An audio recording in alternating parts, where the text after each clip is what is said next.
कि as a wicket keeper batsman खेलो तो तुम्हें टीम में वापस ले आते हैं। यकीन करो, अगर पाकिस्तान क्रिकेट में हर दिन कुछ ऐसा नया अनोखा होता है जो दुनिया में कहीं भी किसी जगह नहीं होता, और सारी दुनिया इस पर हम पे हंसती है। समझ से बाहर है कि क्या चल रहा होता है। पाकिस्तान क्रिकेट बोर्ड, जिनको डायरिया रहता है 24 घंटे और वर्बल डायरिया, जहां दीवारें इतनी हल्की हैं कि अभी अंदर बात हो 1.5 सेकंड बाद वो मीडिया पे रिपोर्ट हो रही होती है। उधर ये चीज 1 महीने तक लोगों ने अपने पेट में रखी। भाई ऐसा नहीं होता है कि पाकिस्तान टीम में आके आप किसी को बोलो विकेट कीपिंग, ये एक प्रॉपर एक शोभा है, एक जॉब है, ये आपको नीचे से करते हुए आनी चाहिए। भाई आपके मसल स्ट्रांग होते हैं, आपको आदत होती है, आपकी उसकी प्रैक्टिस होती है, आपको डाइवे मारनी पड़ती है, आपको कैचेस करने पड़ते हैं। क्या बाबर आजम ने कभी कीपर का एज ए कीपर खेले किसी टीम के अंदर, क्लब के मैच भी कभी खेले? ये सबसे खास पॉइंट है कि आप किसी को ऐसी ऑफर कर रहे हो, मतलब आप कहते हैं कि आप नया बॉल के साथ बॉल करें, एग्जैक्टली ऐसी ऑफर। जिस तरह इन्होंने ओवर द ईयर्स टीम बनाई है, इन्होंने 30-40 प्लेयर्स लेके उनको कभी किसी को खिला रहे हैं, कभी किसी को खिला रहे हैं।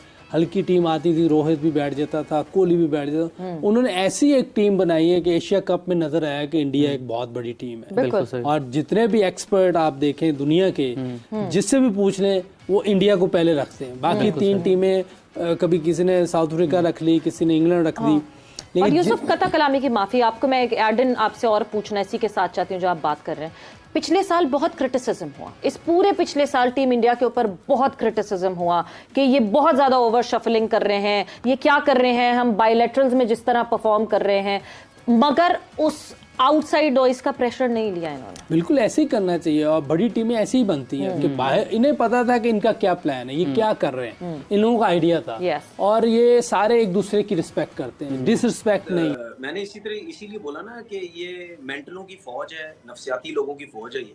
देखिए हम अगर आपने जो बाबर और विराट कोहली की बात की है, भाई मैं और आप कितनी दफा शो कर चुके हैं एक साथ, हमने कितनी दफा बात की कि भाई हमारा कोई कंपैरिजन नहीं है, बाबर का कोई कंपैरिजन नहीं है विराट कोहली के आगे, जितनी परफॉर्मेंसेस उसकी हैं।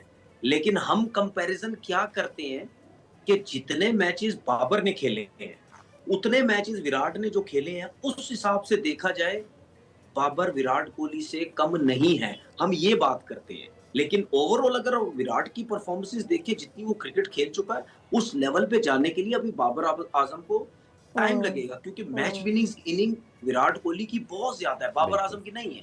हम ये बात करते हैं कि उस तक जाने के लिए बाबर को बड़ी मेहनत करनी पड़ेगी। लेकिन फिलहाल जो बाबर का रिकॉर्ड है, ये किसी अच्छे प्लेयर का इतने मैचेस में रिकॉर्ड होता भी नहीं है, ठीक है ना। आप उसके बहुत रिकॉर्ड्स हैं, जिस तरह हम आईसीसी की रैंकिंग में कह देते हैं कि मतलब 7 साल वो। जय हिंद दोस्तों, आपको पता है कि बांग्लादेश सीरीज के लिए बाबर, रिजवान और शाहीन अफरीदी को बाहर कर दिया गया है, उनको बाहर का रास्ता दिखा दिया गया है।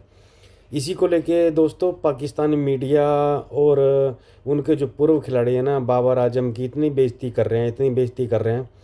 भाई साहब, बाबर आजम ने कुछ ना कुछ तो पाकिस्तान क्रिकेट के लिए किया है, अभी तक कप्तानी की है, और अभी उसी के पीछे हाथ धो के पड़े हुए हैं। तो दोस्तों पहले ये वीडियो देखते हैं, उसके बाद बात करते हैं। बाबर आजम को टाइम लगेगा, क्योंकि match winning inning Virat Kohli की बहुत ज्यादा है, बाबर आजम की नहीं है। हम ये बात करते हैं कि उस तक जाने के लिए बाबर को बड़ी मेहनत करनी पड़ेगी। लेकिन फिलहाल जो बाबर का रिकॉर्ड है, ये किसी अच्छे प्लेयर का इतने मैचेस में रिकॉर्ड होता भी नहीं है, ठीक है ना। आप उसके बहुत रिकॉर्ड्स हैं, जिस तरह हम आईसीसी की रैंकिंग में कह देते हैं कि मतलब 7 साल वो टॉप 10 में रहा, दुनिया को कोई बड़ा प्लेयर नहीं रहा, ठीक है। 1000 रन T20 की बात करते हैं, उसके सबसे ज्यादा रन है, और बहुत सी चीजें बाबर के पास हैं।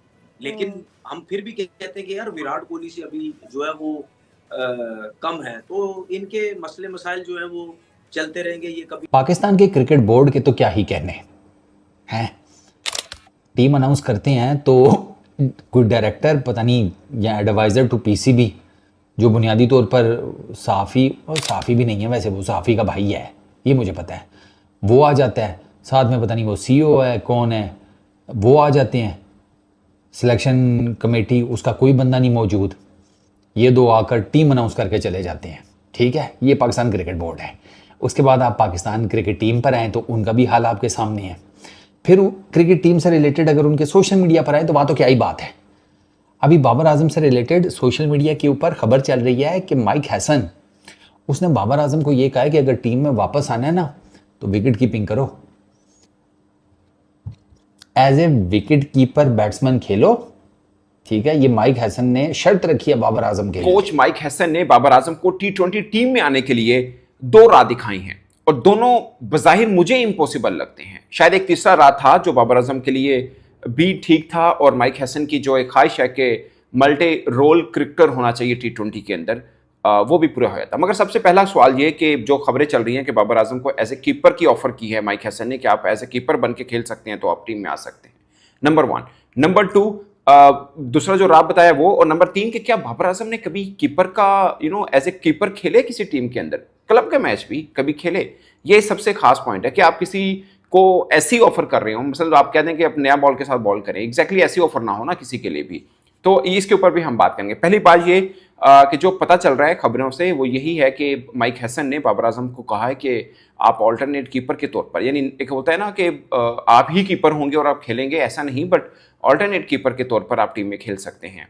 लाइक अगर कभी खुदा ना खास्ता मोहम्मद हारिस इंजर्ड हो जाते हैं या उनकी फॉर्म अच्छी नहीं है, तो जैसे अब साहबजादा फरहान को मेकशिफ्ट कीपर बना के टीम के साथ अनाउंस किया। आज जो टीम अनाउंस हुई है पाकिस्तान की बांग्लादेश के खिलाफ, साहबजादा फरहान उसके अंदर सेकंड विकेट कीपर के तौर पर टीम में शामिल है। तो ऐसी ही ऑफर बाबर आजम को की है कि भाई आप ऐसे कीपर के तौर पर टीम में खेल सकते हैं, लाइक अगर आप कीपिंग कर सकते हैं तो, यानी शहीन शाह अफरीदी की बॉल आप कीपिंग विकेट के पीछे पकड़ सकते हैं, हारिस की पकड़ सकते हैं, सुफियान मुकीम की पकड़ सकते हैं, तो आप खेल सकते हैं। और ये उस सूरत में होगा अगर खुदा ना खास्ता मोहम्मद हारिस जो हैं उनके रन्स नहीं आ रहे या कि वो इंजर्ड हैं या कोई चीज़ है, तो इसके लिए और ऐसा नहीं है कि वो कहें ठीक है मैं तैयार हूँ तो वो शुरू हो जाए। उनको फिर किसी मैच में किसी भी लोकल मैच के अंदर जो नेशनल जो होगा, लाइक पाकिस्तान का नेशनल T20 कह लें या वो बिग बैश या किसी में भी, वो एज ए कीपर के तौर पर खेल के देख लें।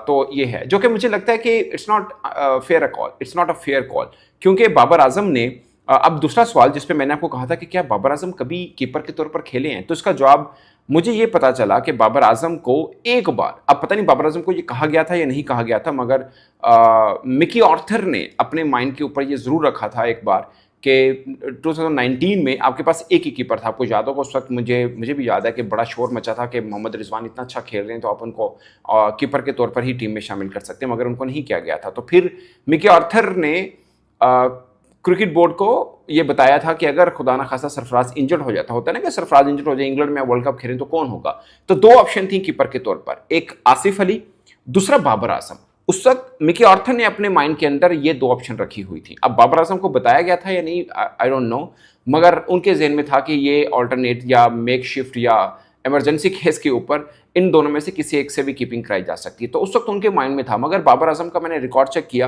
वो कभी भी उन्होंने एज ए कीपर, तो आपने वीडियो में देखा होगा कैसे पाकिस्तानी मीडिया जो है ना वो बाबर आजम के पीछे पड़ी हुई है।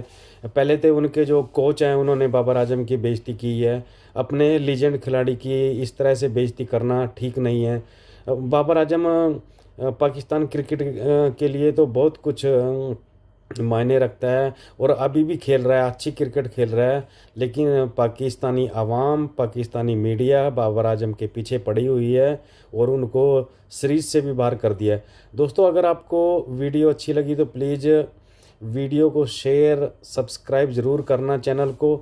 तो मिलते हैं दोस्तों अगली वीडियो में, तब तक के लिए गुड बाय, जय हिंद।